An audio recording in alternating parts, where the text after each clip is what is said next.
Hello and welcome friends, मैं हूं आकाश कोटनाला। आप देख रहे हैं yoga and Ayurveda science YouTube channel. दोस्तों, आज का जो लेक्चर है हर बार की तरह आप सभी के लिए काफ़ी यूजफुल होने वाला है।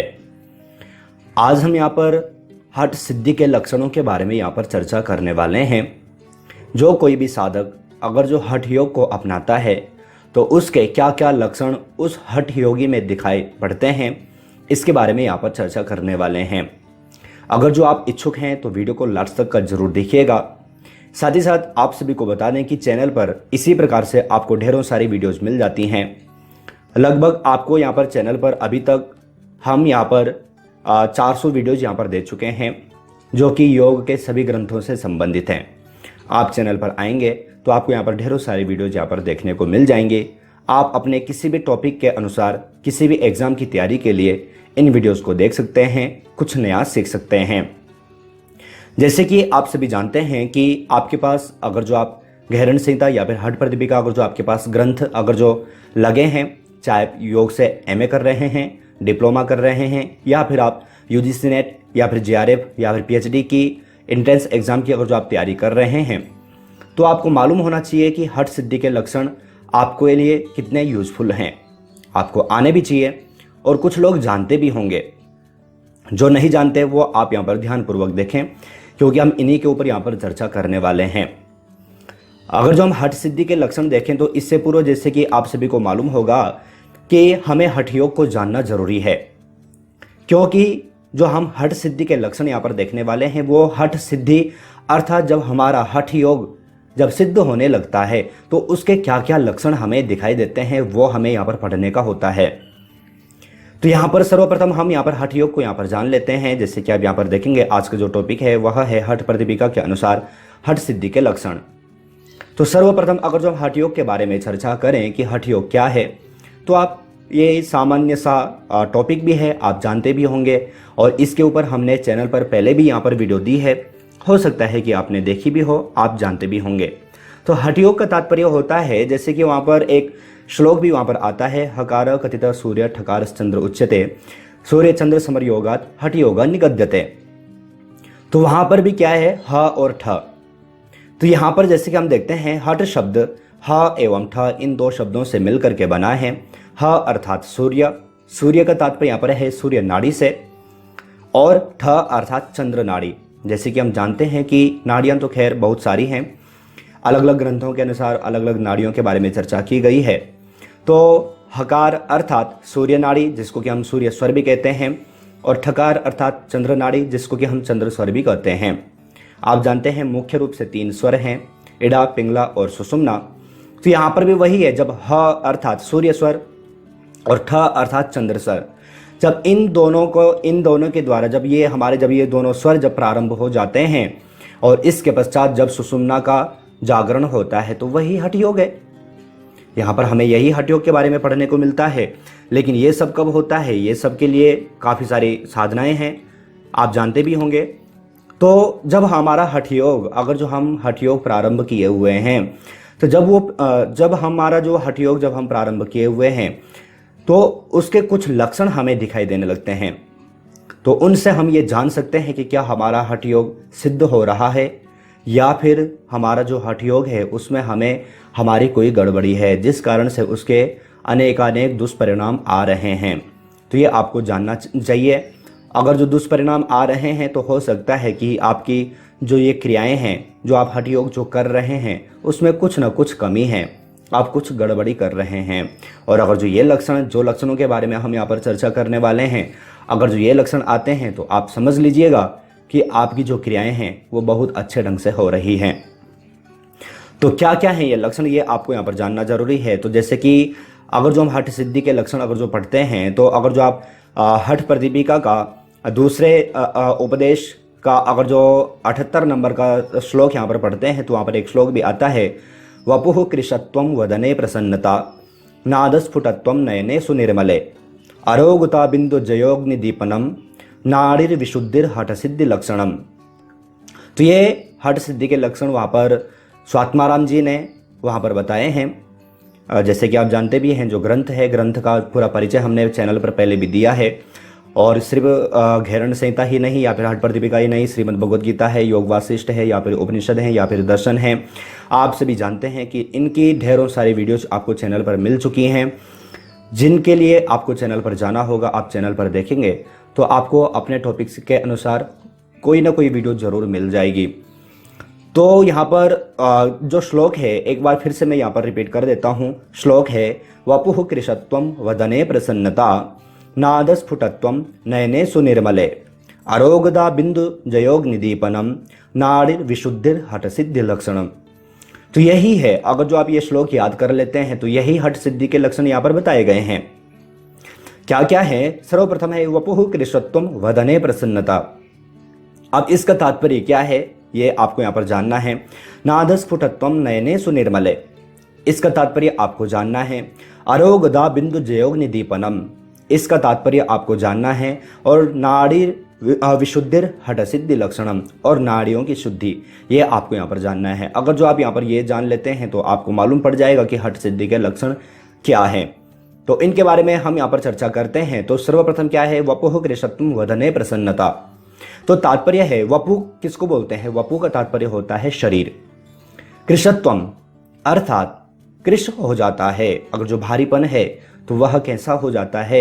हल्कापन, शरीर में हल्कापन आ जाता है। वपु कृशत्वम अर्थात हमारा जो शरीर है वह कैसा हल्कापन उसमें आ जाता है। जैसे कि आपने प्राणायाम इत्यादि क्रियाओं के बारे में पढ़ा है कि प्राणायाम का फल क्या है। जैसे कि हमने पहले भी चर्चा की थी कि अगर जो हम प्राणायाम इत्यादि करते हैं तो वहाँ पर कहा भी है कि प्राणायाम के माध्यम से क्या लाघव प्राप्त होता है, आपने घेरण संहिता में पढ़ा है। तो यहाँ पर भी यही इन्होंने कहा है कि वपुः कृशत्वम, अगर जो हम हठ योग अगर जो अपनाते हैं तो यहाँ पर वपुः कृशत्वम अर्थात हमारा जो शरीर है उसमें हल्कापन आ जाता है। दूसरा यहाँ पर है वदने प्रसन्नता। वदने प्रसन्नता, वदने अर्थात मुख पर, प्रसन्नता अर्थात खुशहाली, शांति। तो ये सब क्या है? यह चेहरे पर झलकने लगते हैं। वपुः कृशत्वम अर्थात जो योगी होता है, जो हठ योगी है, जो साधना अपना रहा है, उसका शरीर हल्कापन उसके शरीर में आ जाता है। वदने प्रसन्नता अर्थात मुख पर प्रसन्नता आ जाती है। आगे यहाँ पर है नादस्फुटत्वम। नाद अर्थात स्वर। जब हमने नादानुसंधान के बारे में चर्चा की थी, नाद क्या है, नादानुसंधान के बारे में चर्चा की थी, वहाँ पर आपने देखा भी है, मैंने वहाँ पर अच्छे ढंग से आपको समझाया है।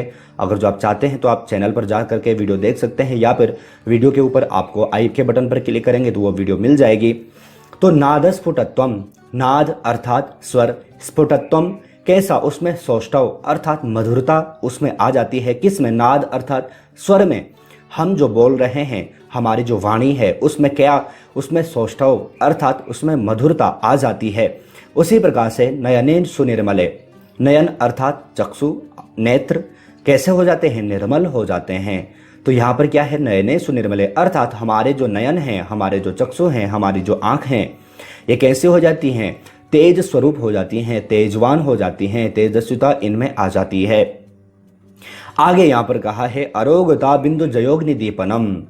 अरोगता, अरोगता अर्थात आरोग्यता, शरीर में आरोग्य आ जाता है अर्थात जो रोग हैं वो समाप्त हो जाते हैं। तो जब रोग समाप्त हो जाते हैं तो क्या होगा? आरोग्यता। अगर जो आपने चैनल पर अगर जो आयुर्वेद से संबंधित वीडियोस देखी होंगी तो वहाँ पर मैंने इसको अच्छे ढंग से समझाया है, आप वहाँ पर जानते होंगे। तो अरोगता अर्थात शरीर में रोग का अभाव हो जाता है, आरोग्यता प्राप्त हो जाती है। और आगे यहाँ पर है बिंदु जयोग निदीपनम। अब ये बिंदु क्या है? हमने बिंदु के बारे में जब पातंजल योग सूत्र के अनुसार जब वहाँ पर ब्रह्मचर्य के बारे में चर्चा की थी, वहाँ पर भी हमने बताया था बिंदु का तात्पर्य क्या है। लेकिन यहाँ पर जो वो बिंदु है वो यहाँ पर उससे भिन्न है। यहाँ पर बिंदु का तात्पर्य यहाँ पर जो हमारा जो आज्ञा चक्र है, जैसे कि हम खेचरी मुद्रा को जो हम करते हैं, खैर वर्तमान समय में तो असंभव है, लेकिन जो करना चाहे उसके लिए असंभव भी नहीं है। तो जब हम खेचरी का अभ्यास करते हैं, कोई भी साधक अगर जो खेचरी का निरंतर अभ्यास करता है तो उसका जो आज्ञा चक्र है, वहाँ से जो ब्रह्मरंध्र है, वहाँ से बिंदु अर्थात वहाँ से रस का सिक्रेशन वहाँ पर से होने लगता है। वही जो बिंदु के बारे में जिसको कि अमृत कहा गया है। अगर जो आप खेचरी मुद्रा अगर जो आपने पढ़ा होगा तो वहाँ पर बिंदु अर्थात अमृत वहाँ पर कहा गया है। तो वह क्या है, बिंदु जयोग्नि दीपनम, वह निरंतर वो श्रावित तो होता है, लेकिन कहा जाता है कि वह बिंदु निकल करके हमारा जो जठराग्नि है, हमारा जो पाचन क्रिया है वहाँ पर आता है और वहाँ पर समाप्त हो जाता है, जल जाता है, भस्म हो जाता है। लेकिन जो साधक हठ योग को अपनाता है वह उस बिंदु पर नियंत्रण कर लेता है, वह जो बिंदु का जो सिक्रेशन जो हो रहा है उस पर नियंत्रण कर लेता है, वह उसके काबू में आ जाता है। तो ये यहाँ पर इन्होंने कहा है। और आगे यहाँ पर कहा है अग्नि दीपनम, तो अग्नि अर्थात जठराग्नि। मैंने जब आपको आयुर्वेद और जो पंचकर्म के बारे में बताया तो वहाँ पर बताया था कि 13 प्रकार की अग्नियाँ हैं। कौन कौन सी हैं वो आप चैनल पर जा करके देख सकते हैं। उसका वीडियो भी आपको वीडियो के ऊपर, उसका लिंक भी आपको वीडियो के ऊपर मिल जाएगा। मैं इसलिए बार बार कहता हूँ कि मैं आपको सारी चीज़ें तो पहले ही दे चुका हूँ, कुछ भी ऐसा नहीं है जो चैनल पर आपके लिए ना हो, सब कुछ मैंने आपको चैनल पर दिया है। तो अग्नि दीपनम अर्थात जो अग्नि है, जो 13 प्रकार की अग्नि है, उनमें से जो मुख्य जो जठराग्नि है, जिसके द्वारा हमारा जो भोजन पचता है वह क्या हो जाती है, दीप्तिवान हो जाती है, उसका जागरण हो जाता है। और जब जागरण हो जाएगा तो क्या होगा, जो कब्ज इत्यादि, जैसे कि आप सभी जानते हैं कि सभी रोगों का कारण सिर्फ एक ही होता है, मुख्य रूप से एक ही है, और वह क्या है, हमारा भोजन का सही ढंग से न पचना। भोजन सही ढंग से नहीं पचता, उसी कारण से अनेकानेक, चाहे वो शारीरिक हो चाहे वो मानसिक हो, उस कारण से होते हैं। और ये कब होता है, अगर जो हमारी अग्नि अगर जो प्रसुप्त अवस्था में है। लेकिन जब हम हठ योग अपनाते हैं तो ये जो अग्नि भी है यह भी दीप्तिवान हो जाती है। आपने देखा होगा अगर जो हम योगाभ्यास इत्यादि अगर जो निरंतर करते हैं तो उसके पश्चात भूख कितनी लगती है, तो ये वही है, अग्नि दीप्त होती है। आगे यहाँ पर है नाड़ीर विशुद्धिर हठ सिद्धि लक्षणम, और साथ ही साथ हमारी जो नाड़ियाँ हैं, जैसे कि आप अनेकानेक ग्रंथ पढ़ेंगे, कहीं पर 3.5 लाख के बारे में वहाँ पर चर्चा की है, कहीं पर 72,000 है, कहीं पर 14 प्रकार की है, कहीं पर 10 प्रकार की है, कहीं पर 3 प्रकार की है, कहीं पर मुख्य रूप से 1 प्रकार की है। तो अनेकानेक ग्रंथों के अनुसार अनेकानेक नाड़ियों के बारे में चर्चा की है, कुछ के बारे में तो हम चैनल पर चर्चा भी कर चुके हैं। तो नाड़ीर विशुद्धि, जो नाड़ियाँ हैं, जो शरीर में स्थित जो नाड़ियाँ हैं वह कैसे हो जाते हैं, शुद्ध हो जाती हैं, पवित्र हो जाती हैं। ये सब क्या है, हठ सिद्धि के लक्षण हैं।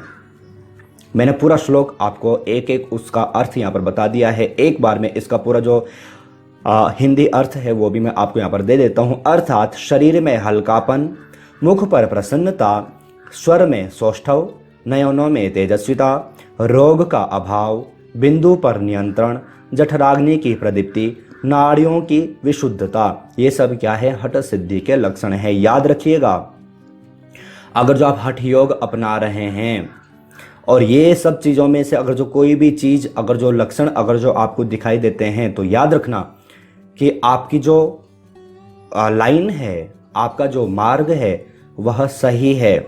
लेकिन ये भी याद रखना कि अगर जो इनके अलावा, अगर जो इनके विपरीत अगर जो परिणाम आ रहे हैं, शरीर में हल्कापन नहीं बल्कि भारीपन आ रहा है, मुख पर प्रसन्नता नहीं बल्कि क्या समस्याएं, अनेकानेक चिंताएं अगर जो आ रही हैं, योगाभ्यास कर रहे हैं, हठ योग अपना रहे हैं, लेकिन फिर भी क्या है, मुख पर प्रसन्नता का नाम नहीं है, सिर्फ और सिर्फ समस्याएं दिखाई पड़ती हैं, स्वर में सौष्ठव नहीं है, नयनों में तेजस्विता नहीं है, रोग का अभाव नहीं है, अनेकानेक रोग उभर चुके हैं, बिंदु पर नियंत्रण नहीं है, या फिर जठराग्नि की प्रदीप्ति नहीं हुई है, नाड़ियों की शुद्धि नहीं हुई है, तो समझ लेना आपका जो मार्ग है वह सही नहीं है, आपको उसमें कुछ चेंजेस करना आवश्यक है।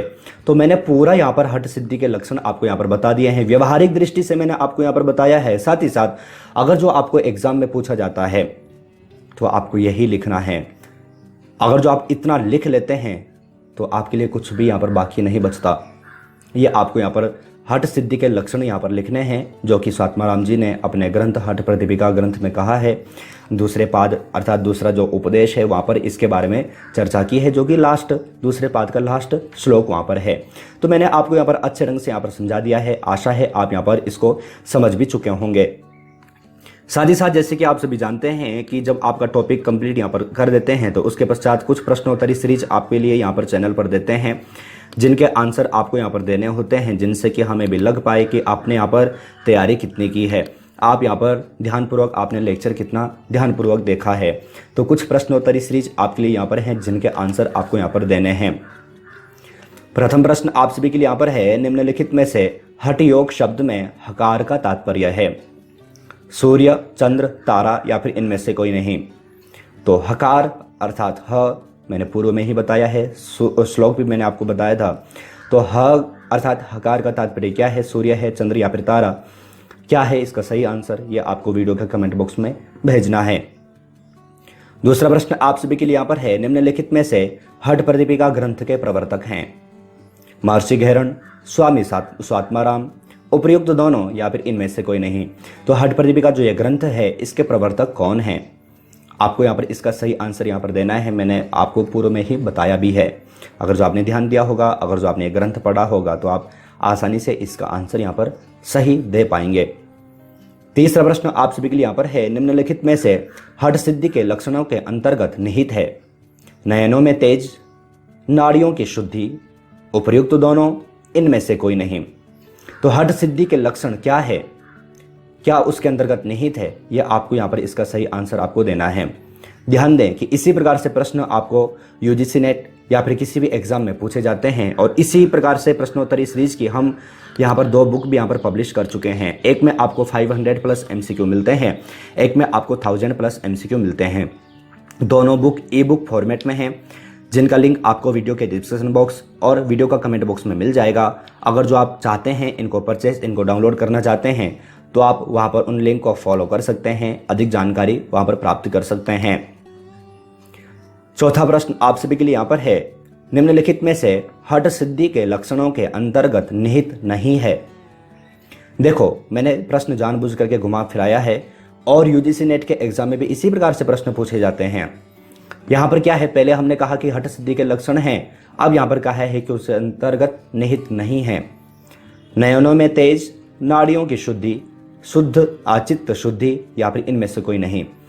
तो क्या यहाँ पर बताया है हठ प्रदीपिका के अनुसार, ये आपको यहाँ पर ध्यान देना है। लेकिन यहाँ पर पूछा है कि क्या निहित नहीं है, तो क्या इसके अंतर्गत निहित नहीं है, वो आपको वीडियो के कमेंट बॉक्स में भेजना है।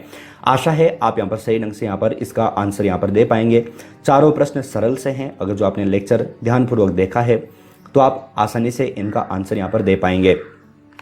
साथ ही साथ फिर से आप सभी को यहाँ पर बता दें कि चैनल पर आपको सिर्फ घेरण संहिता या फिर हठ प्रदीपिका से ही संबंधित नहीं, बल्कि ढेरों सारी वीडियोज आपको यहाँ पर मिल जाती हैं।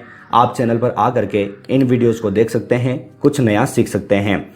साथ ही साथ आप सभी को बता दें कि जो छात्र चैनल पर किसी भी एग्जाम के लिए अच्छी खास अगर जो तैयारी करना चाहते हैं, तो आप जैसे ही चैनल पर आएंगे, ज्वाइन बटन पर क्लिक करेंगे, तो आपको कुछ प्लान यहाँ पर नजर आ जाएंगे। आप अपने किसी भी एग्जाम के अनुसार, अपनी इच्छा अनुसार कोई भी प्लान यहाँ पर चूज कर सकते हैं, और चैनल पर अपने किसी भी एग्जाम की अच्छी ढंग से घर बैठे तैयारी कर सकते हैं। आशा है आज का लेक्चर आप सभी के लिए काफ़ी यूजफुल रहा होगा। इसी प्रकार से और भी कई सारे ढेरों सारे लेक्चर के साथ में आप सभी से फिर से मुलाकात होगी, और साथ ही साथ आप पुरानी वीडियोस को देखना ना भूलें, आपके काफ़ी यूजफुल वो होने वाली हैं। तो आज का लेक्चर हम यहाँ पर इतना ही रखते हैं। फिर से एक न्यू लेक्चर, न्यू टॉपिक के साथ आप सभी से यहाँ पर मुलाकात होगी। लेकिन तब तक आप अपना और अपनी फैमिली का बहुत ख्याल रखिएगा। बाय।